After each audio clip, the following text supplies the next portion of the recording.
Our top story, partial results from Iran's presidential election are giving reformist Hassan Rouhani a major lead. Principalist Mohammad Baqir Ghalibaf is trailing in second place. According to the Interior Ministry, Rouhani has won over 6 million votes. Ghalibaf is behind with over 1,800,000 votes. Next are independent Mohsen Rezai with over 1,500,000 and Principalist Saeed Jalili with about 1,400,000 votes. Velayati and Gharazi are placed at the bottom of the list. Over 12 million ballots have been counted so far. Should a candidate win over 50% of the vote in the first round, he will replace President Mahmoud Ahmadinejad. Otherwise, a runoff will be held in a week's time to determine the final winner. Under Iran's election law, the candidates' rankings are calculated on the basis of the total number of ballots cast.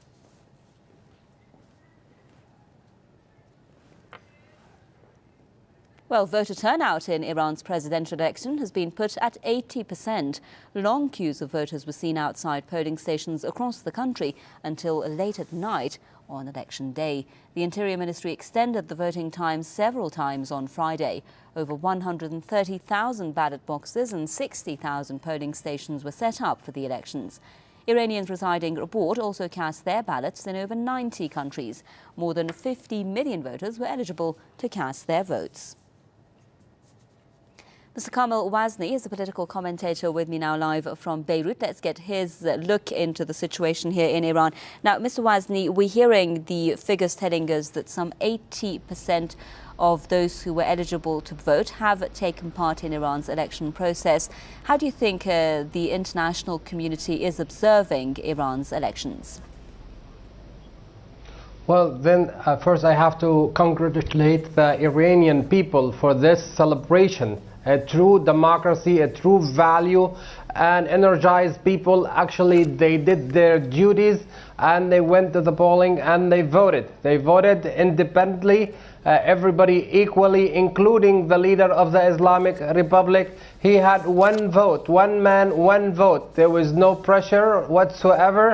And as we see, it's a fair election. I think, if anything, the international community have to look at Iran election and take an example how a true democratic system presents itself and try to emulate the achievement of the Iranian people. I think this is a true historical day for Iran and for the Islamic world, because the Islamic world need a fair election where the people can actually voice their and exercise their vote in a manner that we have witnessed in the Iranian election.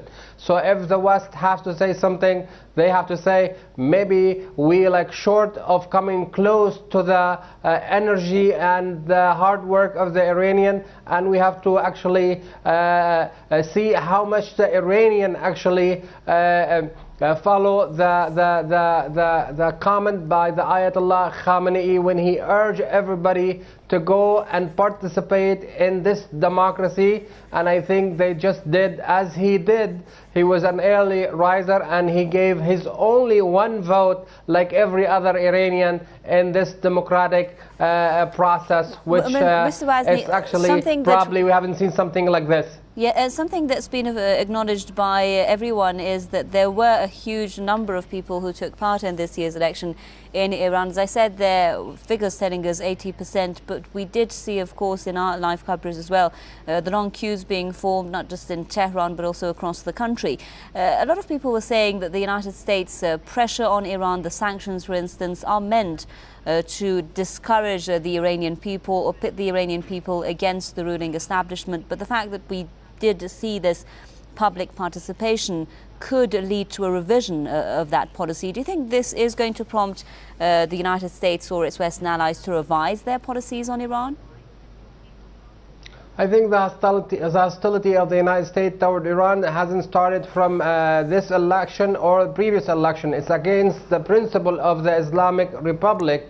But one thing we can say for sure, that the Iranian people actually, this is a vote for the Islamic Republic to start with, and the principle of the republic and the belief in the Islamic as a way of life, and that's what people came and voted in the first place. And secondly, in my estimate, they voted and they picked a candidate to be their president or upcoming president, and maybe the hours to come probably will see who's gonna be the one who will lead the Iranian nation. But in the end, it's a vote of trust of the Iranian people by the Islamic Republic.